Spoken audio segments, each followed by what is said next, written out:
నమస్కారం. పితృదేవతా ప్రియం మహాలయం ప్రత్యేక కార్యక్రమానికి స్వాగతం. మరణానంతరం మరో జీవితం ఉంటుందని హిందువుల విశ్వాసం. అది సాధారణ జీవితం కంటే మహోన్నతమైనదని, మరణం తర్వాత దైవత్వం పొందుతారని నమ్ముతారు. అందుకే వారిని పితృదేవతలుగా విశ్వసిస్తారు. పితృదేవతలు తమ సంతానాన్ని చల్లగా కాపాడుతారని భావిస్తారు. పితృదేవతలను సంతుష్టుల్ని చేసేందుకు ఏటా వారు మరణించిన తిథి రోజున శాస్త్రోక్తంగా శ్రాద్ధకర్మ నిర్వహిస్తూ ఉంటారు. అలా చేయలేని వారు కనీసం వారిని తలుచుకొని బ్రాహ్మణులకు స్వయంపాకం ఇచ్చుకుంటారు. అయితే ఏటా ఆబ్దికాలు నిర్వహించని వారు, తర్పణాలు విడిచిపెట్టలేని వారు సైతం భాద్రపద అమావాస్య రోజున పెద్దలకు శ్రాద్ధకర్మ నిర్వహిస్తే వారికి ఉత్తమ గతులు ప్రాప్తిస్తాయని శాస్త్రాలు చెబుతున్నాయి.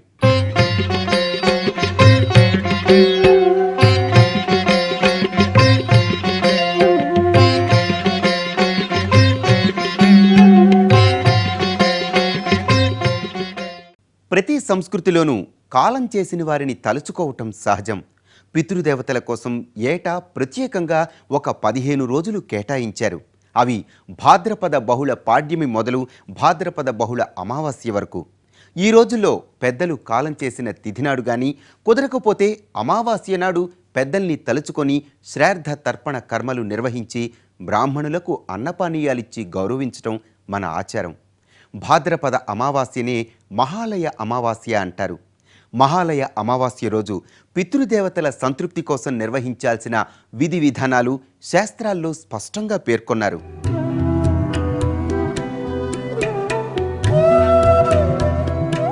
మహాలయానికి మహాన్ అలయః మహాన్లయః మహల్ అలం యాతీతివా అని నిర్వచనం. అంటే పితృదేవతలకిది గొప్ప ఆలయం. పితృదేవతల యందు మనస్సు లీనమవటం, పుత్రులిచ్చే తర్పణాలకు పితృదేవతలు తృప్తి పొందటమని అర్థం. అమావాస్య అంతరార్థం అమా అంటే దానితో పాటు, వాస్య అంటే వహించటం. చంద్రుడు సూర్యుడితో పాటు వసించే రోజు కాబట్టి అమావాస్య అన్నారు. మహాలయం అంటే ఈ కాలాన్ని యమదంష్ట్రికలు అని అంటారు. ఎక్కువ మరణాలు సంభవించటానికి హేతుభూతమైనటువంటి కారణం కాబట్టి మహాలయము అని చెప్పి మహాలయ అనేటటువంటి శబ్దం వచ్చింది. ముఖ్యంగా ఈ కాలంలో పితృదేవతల యొక్క ఆరాధన ఉంటుంది. తల్లిదండ్రుల్లో ఎవరు ఏ తిథినాడు పోయారో, ముఖ్యంగా తండ్రి పోయినటువంటి తిథినాడే ఈ మహాలయం పెట్టాలి. ఆ రోజున మహాలయము అని చెప్పి విశ్వేదేవతలకి, పితృదేవతలకి, కారుణ్య పితరులకి వీళ్ళందరికీ కూడా ఆరాధన జరుగుతుంది, పిండ ప్రదానం జరుగుతుంది. దాన్నే మహాలయం పెట్టటము అని అంటారు. మహాలయ అమావాస్య రోజు పితృదేవతలకు అర్ఘ్యమిస్తే వంశాభివృద్ధి కలుగుతుంది. పేదలకు వీలైనంత దానం చేస్తే సుఖ సంతోషాలు చేకూరుతాయని పండితులు చెబుతారు. అందరూ తల్లిదండ్రులు అంతస్తులివ్వకపోవచ్చు, ఆస్తులు పంచకపోవచ్చు. అయితేనేం విలువలతో కూడిన చరిత్రనిస్తారు. ఫలానా వారి బిడ్డలమని గర్వంగా చెప్పుకోవటానికి సరిపడా గతాన్నిచ్చారు. ఆ వారసత్వాన్ని గుర్తుంచుకోవటం మన బాధ్యత. అది కూడా మొక్కుబడిగా కాదు, శ్రద్ధగా చేయాలి. దైవత్వం పొంది పితృలోకంలో ఉండే పెద్దలనుద్దేశించి చేసే కర్మను శ్రాద్ధం అంటారు.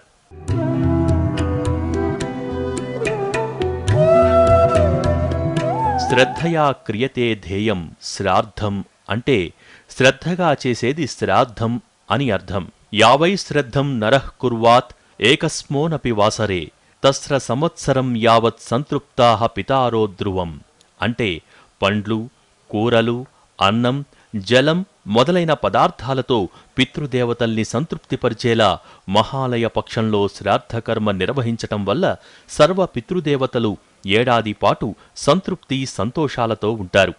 మహాలయ పక్షంలో వీలు కాకపోతే కనీసం మహాలయ అమావాస్య నాడైనా శ్రాద్ధం నిర్వహించాలనేది నియమం. పితృల విషయంలో మనం అశ్రద్ధ చేసినట్లయితే అది శ్రాద్ధము కాదు. శ్రాద్ధం అంటే శ్రద్ధతో చేసేది అని అర్థం. కాబట్టి మనకు పెద్దల ఆచారాల్లో, దేవతా పూజలలో, వ్రతాలలో ఆచరించే ఆచారము కంటే ఈ పితృదేవతా పూజలలో ఆచరించే ఆచారము కఠినమై, శ్రద్ధతో కూడినదై, ఎక్కువ పవిత్రంగా చేయాల్సినటువంటి పరిస్థితులు ఉంటాయన్నమాట.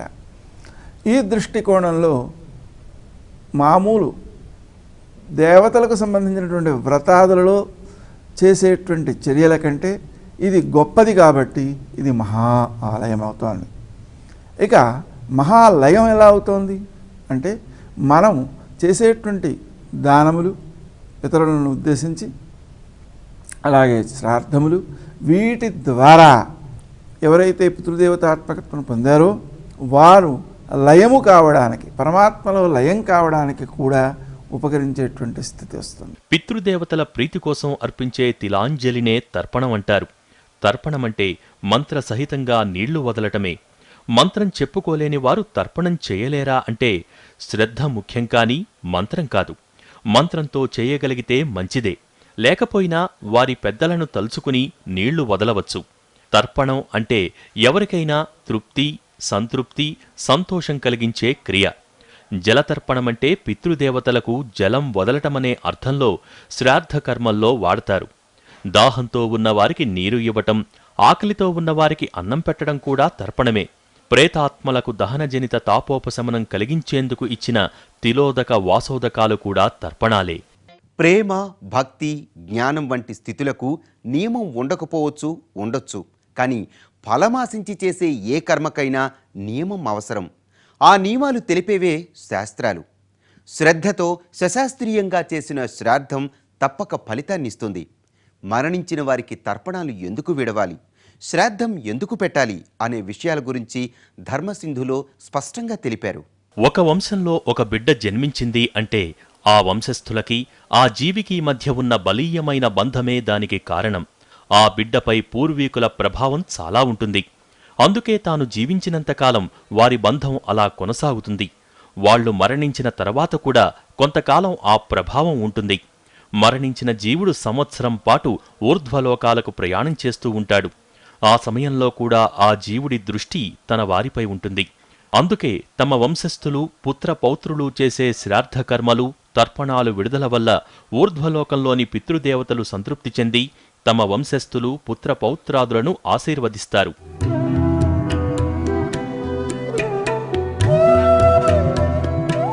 మహాలయ అమావాస్య పితృదేవతలకు అత్యంత ఇష్టమైన రోజు. ఈ రోజున తర్పణం విడిచిపెడితే అది మీకు సంబంధం లేని వారికి కూడా చేరి వారిని పుణ్యలోకాలకు పంపుతుంది. అంతేకాదు, నరకం అనుభవిస్తున్న ఆత్మలు సైతం పుణ్యలోకాలు పొందే అర్హత కలిగిస్తుంది. మహాలయ అమావాస్య నాడు విడిచే తర్పణాన్ని మహాతర్పణమని పిలుస్తారు. ఈ మహాలయముల్లో ఒక్కరోజు పితరులకి పిండ ప్రదానం చేస్తే సంవత్సరమంతా కూడా వాళ్ళకి పిండ ప్రదానం చేసినంత తృప్తి పొందుతారు. కాబట్టి మహాలయ పక్షంలో వాళ్ళకి మహాలయం పెట్టడము చాలా ఇష్టం. పితృదేవతలకి వాళ్ళు ఎదురు చూస్తారు, బిడ్డలు తమకి అలా ఏర్పాటు చేస్తారని చెప్పి. కాలం చేసిన పెద్దవారిని తలుచుకుని వారి పేరిట పితృకర్మలు, దానధర్మాలు చేస్తుంటారు. జన్మనిచ్చిన తల్లిదండ్రులు, జ్ఞానమిచ్చిన గురువులు, శాస్త్ర గ్రంథాల ద్వారా వెలుగునిచ్చిన ఋషులు, సూక్ష్మస్థాయిలో రక్షణ ఇచ్చే పితృదేవతలు, సకల సృష్టి పోషణ చేసే దైవానికి మనిషి రుణపడి ఉన్నాడు. ప్రతి మానవుడు 4 యజ్ఞాలు పాటించాల్సి ఉంటుంది. పితృయజ్ఞం, మనుష్యయజ్ఞం, దేవయజ్ఞం, భూతయజ్ఞం. వైదిక ధర్మానుసారం వీటిని ఆచరించినప్పుడు మానవ జన్మకు సార్థకత చేకూరుతుంది. రోజుకు కనీసం ఒక అతిథిని ఆదరించి ఆహారమివ్వటం మనుష్య యజ్ఞం. వేదపఠనం, శ్రవణం దేవయజ్ఞం. అన్ని ప్రాణులయందు ప్రేమ, దయా కలిగి ఉండటం భూతయజ్ఞం. పితృదేవతలకు పిండ ప్రదానం చేయటం, వారి పేరిట దానధర్మాలు చేయటం, తిలోదకాలు సమర్పించటం పితృయజ్ఞం. మనిషి స్వతహాగా కృతజ్ఞత ఉన్న జీవి. ప్రకృతినే దైవంగా పూజిస్తున్నప్పుడు జీవితాన్నిచ్చిన వాళ్ళు దేవతలు కాకుండా పోతారా? ప్రాణం పోసిన తండ్రి, ఆ తండ్రికి ప్రాణమిచ్చిన తాత, ఆ తాతకు జన్మనిచ్చిన ముత్తాత. కనీసం 3 తరాల పెద్దల్ని స్మరించుకుంటూ నమస్కరించుకోవటం కనీస సంస్కారం. శ్రాద్ధకర్మల్లో భాగంగా 3 తరాల పెద్దలకు శ్రాద్ధకర్మ నిర్వహించి తర్పణాలు విడిచిపెట్టడం మన సంప్రదాయం. తాత ముత్తాతలకే కాదు, దివంగతులైన మిత్రులకు, గురువులకు, బంధువులకు, ఆత్మబంధువులకు మహాలయ అమావాస్య రోజు తర్పణాలు ఇవ్వచ్చునని శాస్త్రం చెబుతోంది. ప్రతి జీవి తాను చేసిన కర్మల ప్రతిఫలం అనుభవించటానికి స్వర్గానికో నరకానికో వెళ్లి తమ సంతానం చేసే శ్రాద్ధం స్వీకరించటానికి ఎలా వస్తారనే సంశయం చాలామందికి ఉంటుంది. శ్రాద్ధకర్మలు చేసిన సంతానాన్ని ఆశీర్వదించేందుకు వారే స్వయంగా రారు. పూర్వీకుల రూపం ధరించి సంతానాన్ని ఆశీర్వదించి వెళ్లేవారు బ్రహ్మదేవుని కుమారులైన పితృగణ దేవతలు. వీరు స్వర్గం కంటే పైన ఉన్న ఊర్ధ్వలోకంలో అంటే సోమలోకంలో ఉంటారు. మనం శ్రాద్ధ విధితో వీరిని తృప్తిపరిస్తే కర్మవశాత్తు ఏ లోకంలో ఏ అవస్థలో ఉన్నా మన జన్మదాతలైన మాతాపితరులను తృప్తిపరుస్తారు. శ్రాద్ధ విధి ఎందుకు శ్రద్ధగా నిర్వహించాలంటే మన శ్రద్ధ చూసి పితృదేవతలు సర్వలోకాల్ని తృప్తిపరుస్తారు.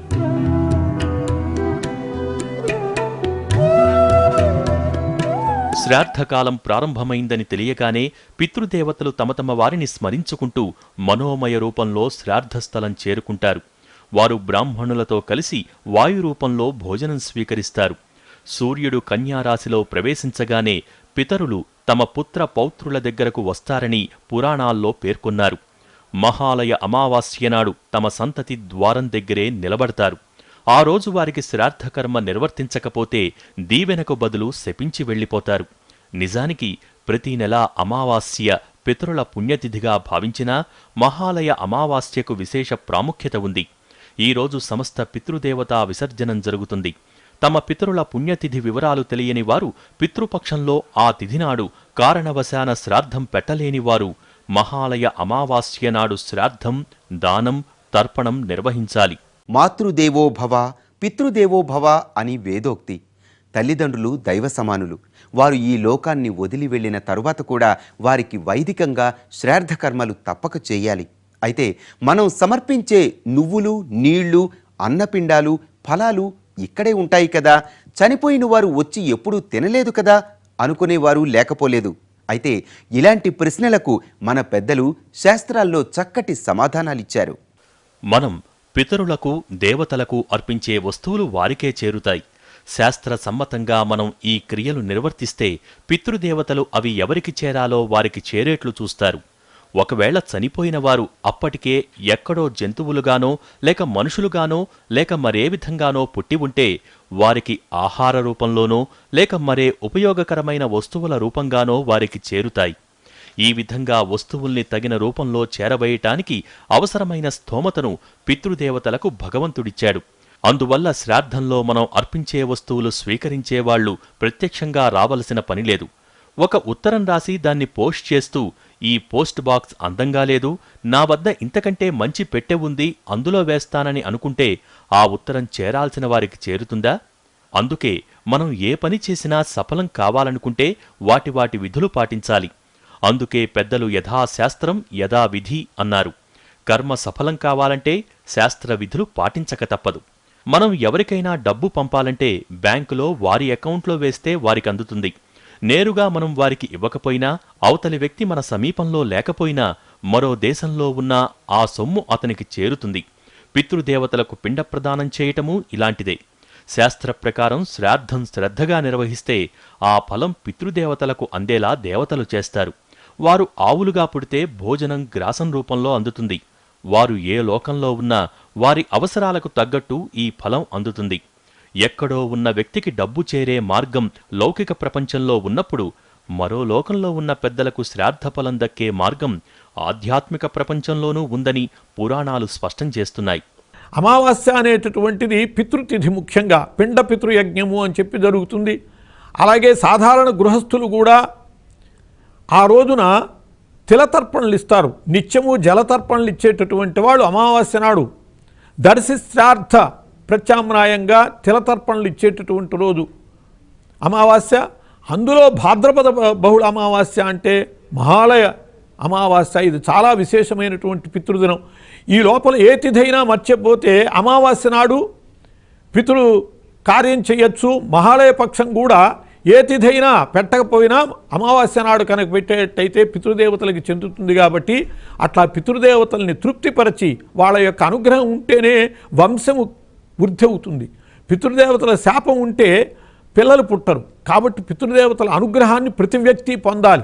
చచ్చిపోయారులే వాళ్ళ సంగతి మనకెందుకు అని అనుకోకుండా పితృదేవతలకి ఏ ఏ క్రియలు చేయాలో అవి చేసి వాళ్ళ యొక్క అనుగ్రహాన్ని పొందితే సత్సంతానాన్ని పొంది దినదినాభివృద్ధిగా వంశం అభివృద్ధి పొందుతుంది. కాబట్టి దానికోసమని వంశజులైనటువంటి అందరూ ప్రయత్నం చేయాలి. పితృదోషం అంటే ఒక శాపం. గత జన్మలో ఎవరైనా వృద్ధులకు కానీ తల్లిదండ్రులకు కానీ కష్టం కలగటానికి కారణమైతే ఈ జన్మలో వారి సంతతికి తీవ్రమైన అనారోగ్య సమస్యలు కష్టాలు కలుగుతుంటాయి. దానికి కారణం ఆ వ్యక్తి తల్లిదండ్రులు లేదా పూర్వీకులు చేయబడ్డ దోషాలు కారణమవుతాయి. పూర్వీకులు చేసిన కొన్ని దోషాల వల్ల వారి తర్వాతి తరం వారు కష్టాల పాలవటం, పితృదోషాలకు గురికావటం జరుగుతుంది. పితృదోషాల వల్ల అనేక రకాల సమస్యలు కలుగుతాయి. వీటి నుంచి విముక్తులు కావటానికి ప్రతి మనిషి పితృరుణం తీర్చాలి. దీనివల్ల పితరులు తృప్తి చెందుతారు, వారికి ముక్తి లభిస్తుంది. మరణించి ఎవరెవరు మన శ్రేయస్సుని కోరినటువంటి వారు పితృదేవతల రూపంలో ఉన్నారో వారికి చేయవలసినటువంటి శ్రద్ధా భక్తులతో ఏ కార్యాన్ని చేయాలో దాన్ని చేసినట్లయితే వాళ్ళు సంప్రీతులై మనకి వంశాన్ని అందిస్తారు. ఇది నిజమైనటువంటి మాట. భాద్రపద మాసం అమావాస్య అయిపోగానే చేతులు దులుపుకోవడం కాదు, ఆశ్వేజ మాసంలో కూడా పితృదేవతలకి ఈ విధమైన పద్ధతిని ఆచరించాలి. హిందూ ధర్మంలో పితృదేవతలు అనే మాట పరిధి చాలా విశాలమైంది. దివంగతులైన ఆత్మీయులు ఎవరైనా పితృదేవతలే. అది ప్రాణస్నేహితుడు కావచ్చు, పాఠం చెప్పిన గురువు కావచ్చు, కష్టకాలంలో ఆదుకున్న సహచరుడు కావచ్చు. శ్రద్ధగా చేసేది శ్రాద్ధం. పితృదేవతల పట్ల భక్తి శ్రద్ధలతో నిర్వహించేది. మన పితృజనులందరి వల్ల భౌతిక శరీరంగానే కాక ఆంతరంగిక సంస్కారాల్ని సైతం పొందాం. కాబట్టి వారందరికీ వ్యక్తిగతంగా రుణపడి ఉన్నామనేది శాస్త్రసారం. వారిలో కొందరు ఇప్పటికే సద్గతి పొంది ఉండవచ్చు, మరికొందరు పొంది ఉండకపోవచ్చు. అలాంటి వారందరికీ మహాలయ అమావాస్య రోజు శ్రాద్ధ విధులు నిర్వర్తించటం వల్ల వారికి ఉత్తమగతులు కలుగుతాయి. దీని ద్వారా మనం కూడా రుణవిముక్తులవుతామని సందేశం. ఇది మనకు వారికి సత్ఫలితాలనిచ్చే విషయం. కాబట్టి తప్పక ఆచరించాలంటారు. శ్రాద్ధ మహిమను శాస్త్రాలు విస్తృతంగా పేర్కొన్నాయి. శ్రాద్ధకర్మ చేయటం వల్ల సంతానం ప్రాప్తిస్తుందని స్కాందపురాణంలో చెప్పబడింది. ఆదరపూర్వకంగా శ్రాద్ధకర్మతో సంతోషపెడితే పితృదేవతలు తమ సంతతిని ఆయువు, విద్య, ధనం, సంతానం సమస్తం కలిగి ఉండేట్టు ఆశీర్వదిస్తారు. అన్ని దానాల్లోనూ అన్నదానం ప్రధానమైనది. మహాలయ అమావాస్య నాడు చేసే అన్నదానం వల్ల అనంతకోటి యజ్ఞఫలం లభిస్తుంది. ఈ రోజు తర్పణ కార్యక్రమం చేశాక దేవతా పూజలకు శ్రీకారం చుట్టాలి. గతించిన తండ్రి, తాత, ముత్తాత, సోమప్రతిమోష్పాగ్నిష్పాతాగ్ని కవ్యవాహనాదయో ఏ పితరహ అంటుంది శాస్త్రం. పితృదేవతలు 7 రూపాల్లో ఉంటారు.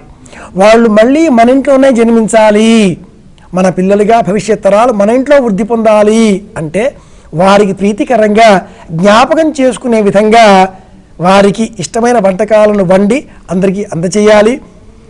అలాగే దానం చేయాలి. అన్నింటికంటే కూడా మించి నువ్వులను ఉపయోగించి తర్పణాలు వదలాలి. ఈ చేతిలో ఈ పక్క భాగానికి దేవతీర్థం అని పేరు, ఈ పక్క భాగానికి ఋషితీర్థం అని పేరు, ఈ పక్క భాగానికి బ్రహ్మతీర్థం అని పేరు. కాగా ఈ పక్క భాగానికి పితృతీర్థం అని పేరు.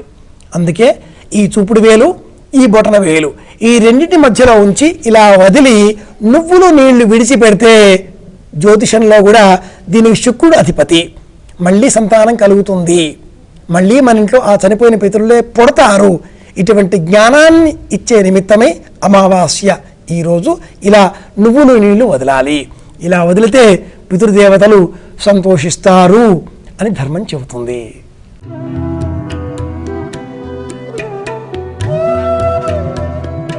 జన్మనిచ్చిన తల్లిదండ్రులకు విధి విధానంతో పితృకర్మలు నిర్వహించటం పిల్లల విధి, కర్తవ్యం, బాధ్యత కూడా.